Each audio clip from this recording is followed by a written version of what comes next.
Our WTAJ News reporter Adam Paluka was there just after the crash happened. He is live from the scene and has the very latest. Adam?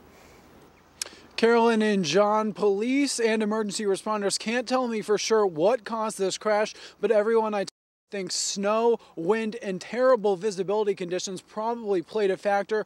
After the crash, 20 people sent to area hospitals with injuries ranging from critical to minor. Now, many of the 50 vehicles that were first involved in this accident are still near mile marker 118 on the eastbound lanes of I-80.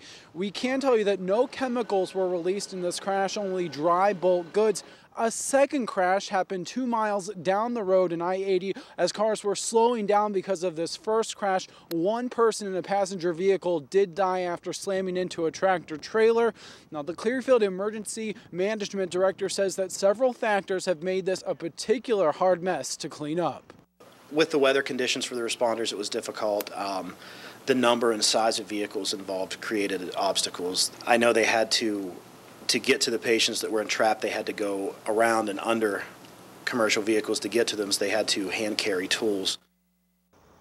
At this moment, tractor trailers are navigating around the crash site and they are beginning to move out so that hopefully PennDOT will be able to reopen some lanes of eastbound Interstate 80. The time frame that they're telling me right now is that they want to have at least one lane open by 8 o'clock. They say right now that's their best guess as to when this portion of highway might be reopened. But right now, between the Penfield and Clearfield exits, eastbound Interstate 80 is closed. I'll be back at 6 with the latest. For now, reporting live in Lawrence Township, Clearfield County, I'm Adam Paluka, WTAJ News. All right, Adam. Thank you very much, Adam.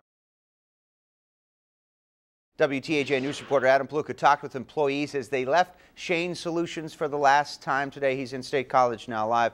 So give us a reminder again, Adam, why is the shop closing again? John, the folks who made this decision are blaming the economy. They are now shipping dozens of orders and jobs to a diversified woodcraft shop in northern Wisconsin. Now, employees today found it very hard to say goodbye, especially one man who's been a spray painter for 38 years. This has been my whole life. I'm injured and devastated at the closing of this plant. Since he was 22 years old, Shane Solutions has been at the center of Howard Bear's life. He earned his money, supported his family, and made his friends at the South Phillipsburg furniture shop. Friday at noon, that all changed. I'm 60 years old. It's kind of between a rock and a hard place.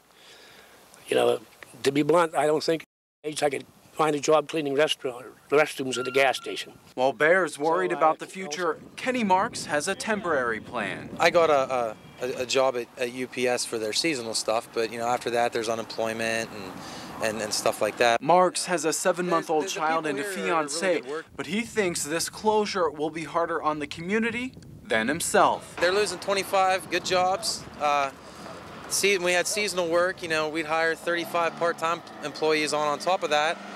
And it was a big staple in Phillipsburg. It's been around here for years. Bear carried a 25 years of service plaque out the door. He says he isn't worried about his next job as much as caring for his family, including a wife diagnosed with cancer. Some of us thought it was always going to be here forever. But, you know, there was always something in the back of your mind. It was preached to me, don't ever take your job for granted because it could be gone. Diversified Woodcraft plans to clear out the Shane Solutions building, have it appraised, and then put it on the market as soon as possible. Reporting live in State College, Adam Paluka, WTAJ News. Well, it's a rough story. All right, thank you very much, Adam. Thank you. Well, and for more on what's happening tonight, let's check in with WTAJ News reporter Adam Paluka. Got the plum assignment today. Beautiful day in New York. Adam, tell us what's going on right now there. John and Amy, welcome to Happy Valley East. I am outside of Madison Square Garden. I was one of 2,500 people on those buses bound to New York City from the Bryce Jordan Center.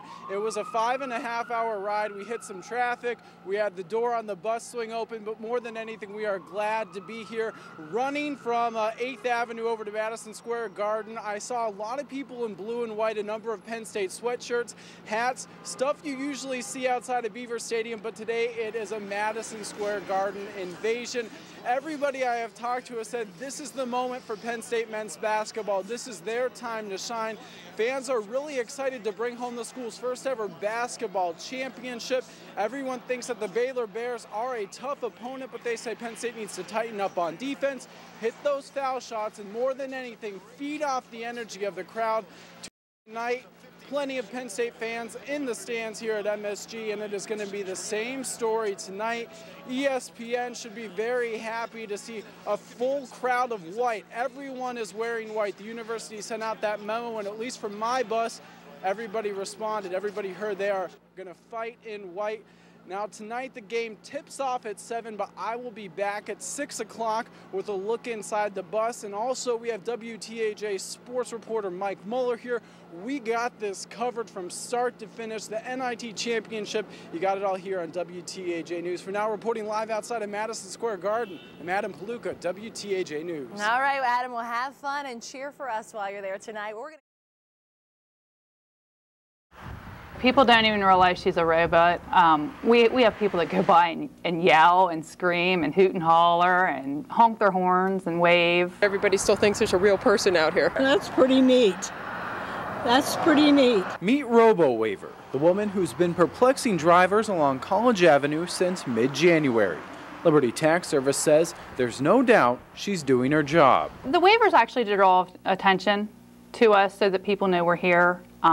The Statue of Liberty is an icon, so we use her to get attention from people. Brumbaugh says for the past 2 years, Liberty was getting fewer human applicants to be waivers, so they went another direction. She's out there in the rain, the snow, the cold, doesn't matter. She never comes in for hot chocolate, hand warmers, nothing. What makes her wave like there's no tomorrow? A car battery. But that charge doesn't extend to her mouth. You've taken over the job of the local waivers. Do you have plans for state college or world domination? You've got an attitude, don't you? You think you're big time.